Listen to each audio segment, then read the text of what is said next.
you're taking it in February, you've got a big opportunity right now because the LSAT is shorter than it used to be. They removed the logic game section, they replaced it with a second scored logical reasoning. And so there is less material for you to study than for folks who were taking the LSAT in previous years. Now, because there's less variety, less to study, logical reasoning is 2/3 of the test.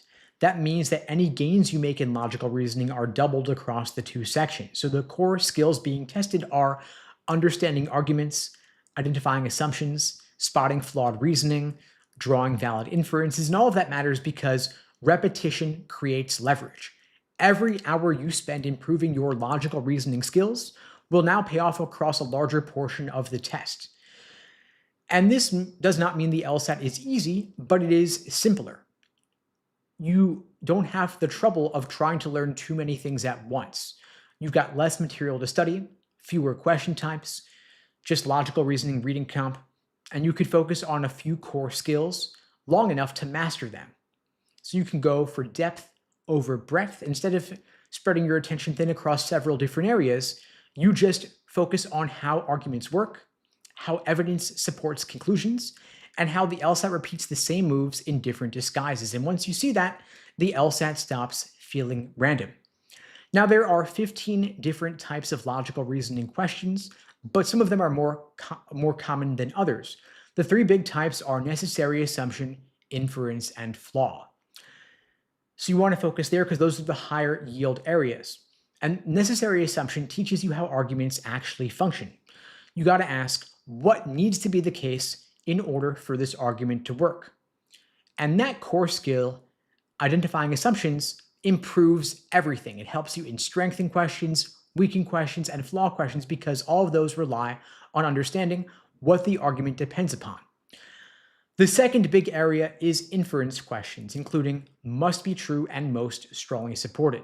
They're asking you what the fact set or passage requires to be true. The mistake that a lot of students make here is reading too loosely. You got to tighten up your reading and ask yourself, is this information actually supported by the text? Then the third big question type is flaw questions. And these teach pattern recognition because the LSAT uses the same flawed arguments over and over. For example, confusing correlation with causation, attacking the wrong issue, and mistakenly assuming what needs to be proven. If you can name the flaw before you read the answers, the questions become a lot easier. And mastering these three areas helps you build a strong enough foundation to support every other logical reasoning question type on the LSAT. And that's what's going to help you break into the 165 plus range and beyond.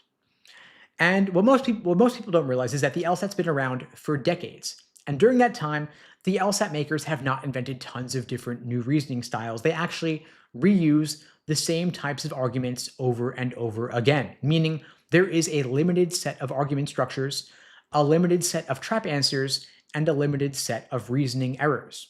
And once you've worked through a couple dozen exams, you start to see the same ideas recycled with different wording. And that is not a coincidence.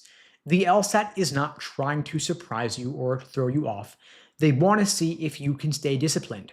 That is why LSAC has released nearly 60 numbered exams in the new LSAT format. And so when students say every test feels different, what they're really saying is, I have not internalized the patterns yet.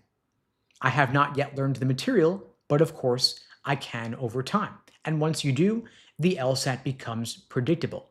Now, you do not need to complete every LSAT ever released. In fact, if you do too many of them, it will slow you down unless you engage in deep review. In other words, quality over quantity, exposure plus analysis.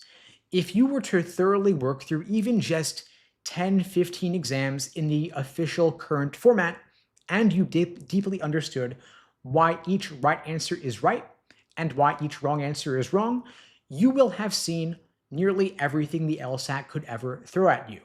And you would not need to learn any new concepts. You would just focus on sharpening your execution over time. And a lot of folks ask me this every single year, is the February LSAT too late for law school? And the answer is no, the February LSAT is not too late for the current admission cycle. You take the LSAT early February, Scores come back in late February, and if you can submit your application within a day or two, you're still on time for the vast majority of law schools in the US. And most importantly, law schools care about your highest LSAT score on record, not when you took the LSAT, because law schools are evaluated on the medians of their students coming in. They want stronger LSAT scores, but they have zero incentive to care about when you applied. And so if you can give yourself even just a few more weeks to get a higher score, that could have a real impact on getting in and getting scholarship money. And those extra points matter a lot more than applying earlier with a lower score. Now, one thing students often forget about is that you've got a few weeks between taking the LSAT and getting your score back. And during that time, you could focus hardcore on your application essays, your personal statement, optional essays addenda, your resume, coordinating letters of recommendation. And so you pull all that together during those few weeks. And then when scores come back, you're not scrambling, you're ready to hit submit.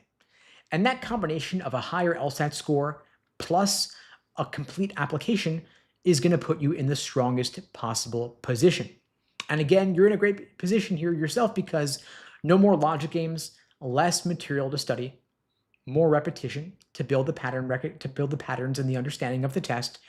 And if you can understand what the LSAT's actually testing and you train those skills deliberately, you put yourself in the best possible position to get the highest score possible.